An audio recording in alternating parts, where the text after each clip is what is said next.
Heavy is the head that has to manage all of this. Hey everyone, welcome back to my channel. We're now incentivized to buy what we already buy. Fumbling through college had me building. I also got something done on the other side. And that was right around, I would say, May, maybe, right before renewing the lease for this property. Welcome to the channel, Martha. Thank you for having me here. Oh, I was going to say, I am getting up in their names, I'll tell you what. Bills paid by other people, life was never this good. I had to step back, knowing that it's... Why talk about money? Why bring up politics? Why talk about relationships, marriage, in general, religion?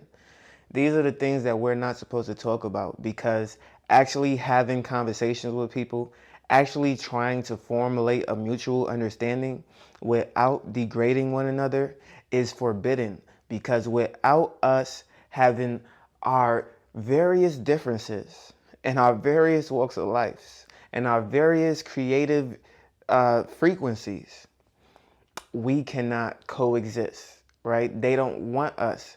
We have not been made to simply be one and walk on one accord. In fact, there's always division. You need to be in this group, this religious group, that religious group, this political background, that political background. Conservative in the middle, are you sure? Like, these are the things that we've lived through our entire life. You know, and then from segregation to history to whatever, it will repeat itself if you don't take precautions, if you don't take steps to gain understanding, to gain knowledge. And then it's not everyone who gets wiser with age.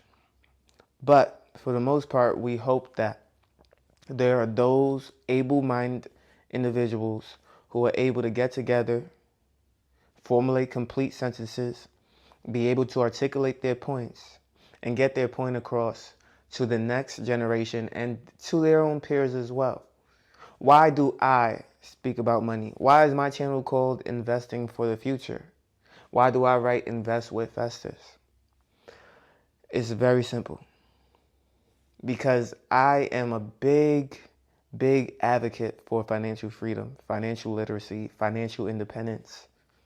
Understanding that finance, money, allows you to have more leniency, more access, and less stress within your life. If a car breaks down, it's not a desperate issue. It's just a minor inconvenience. If your house burns down, it's not a big issue. It's just a minor inconvenience. You have insurance, you have savings, you have this and that. There are people who have been running to stores all over the state because their houses were flooded or eroded thanks to the Hurricane Milton or other hurricanes that impacted Florida.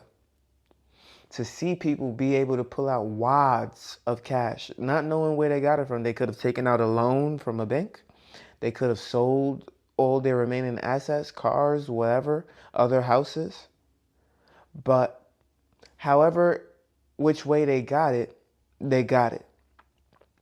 And the fact that you're able to now pay for a generator that's $1,000 or pay for whatever it is, workers to come and fly to your residence and fix things up, it speaks to your financial adequacies. It speaks to your level of financial independence and financial freedom, to where you are able to access a different type of wealth, to where you're able to employ others to then work on what inconveniences you, right? So, you know, money is not a cure-all. It does not solve every single problem in life. But what it does do is it allows you the flexibility, it allows you the opportunity to explore your options. It allows you the opportunity to remove yourself from certain situations, to start to understand where and what it is that you want for your life and what you want within your life. And in order to get there, it takes educating yourself, because knowledge is absolutely power. And so what we do on this channel is we talk about financial freedom, but first, before that, financial independence. Now, most people, 90% of millionaires, make their money through real estate. But it's not because they buy multiple assets and multiple properties. You do not need to do that in order to become a millionaire in America today. Now, for some people, $1 million is a lot of money. And in fact, a lot of people might make $3 million within their lifetime, but it doesn't mean that they'll keep $3 million within their lifetime. All right. And so as you get to age 67, you'll find that most people only have upwards of $400,000 in liquid assets. And their housing might be another $400,000. So total net worth of roughly $800,000 at the age of 67 is less than what is required in retirement age. It is really a sad sight. And I don't say this in a discouraging way, but it's a sad sight to me when I see the elderly individuals pulling out an envelope and deciding whether or not they're going to dine out tonight, knowing that Social Security benefits are not keeping up with inflation, knowing that they've paid into this system for years, but also knowing that it was never intended to be someone's full retirement, but to aid within retirement. That is what the government would like you to believe now. But ultimately, Social Security was intended to be the elderly's full retirement benefit. It was intended to subsidize their entire living costs. It was intended to allow them to live a nice retirement to where they don't have to penny pinch in order to get by. But we all understand that in the economy that we have today, with less and less people opting for marriage, less and less people opting to have children early in life, and now the average age is rising to about 31, 32 years of age before your first child, it is clear to see why there are less young people working in order to pay for Social Security and disability benefits.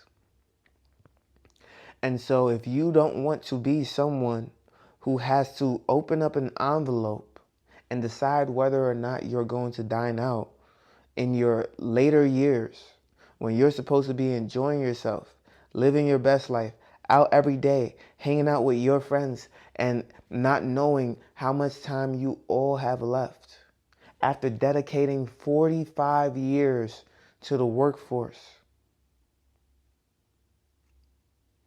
you have to gain financial independence, financial freedom, and financial literacy. Now, although the majority of people make their money in real estate, make no mistake, if you want to be wealthy, you need equity.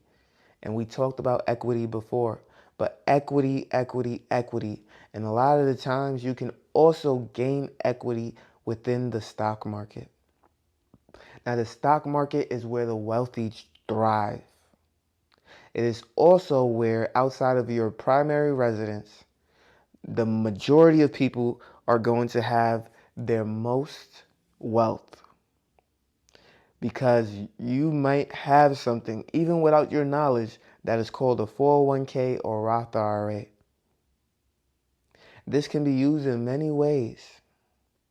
However, I do want people to know that when you invest into a Roth IRA,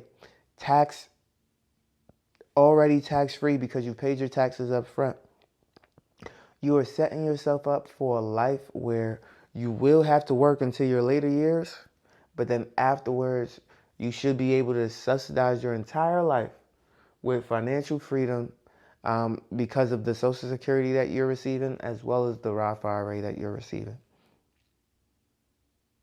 Now, of course, there are penalties for early withdrawals up to 10%, not including taxes, on the 401k.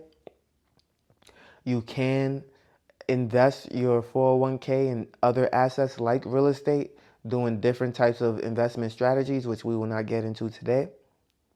However, a lot of people tend to pull their money out instead of using the deferred strategies and methods in order to invest. So stay tuned for other videos in which I talk about how to truly utilize your 401k or Roth IRA the correct way. But I do want you to know that the most wealthy people in America today do it in the stock market. Think Elon Musk. Think Jeff Bezos. Think Warren Buffett. You can't name me someone whose billionaire status with no stock equity. Even Jay-Z owns a portion of Tidal.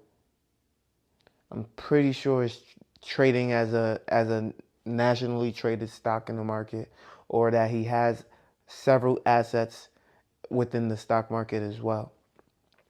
So with that being said, level up, understand, and learn. I'm going to create a playlist in order to start to help people understand exactly what it is that will help you reach financial freedom.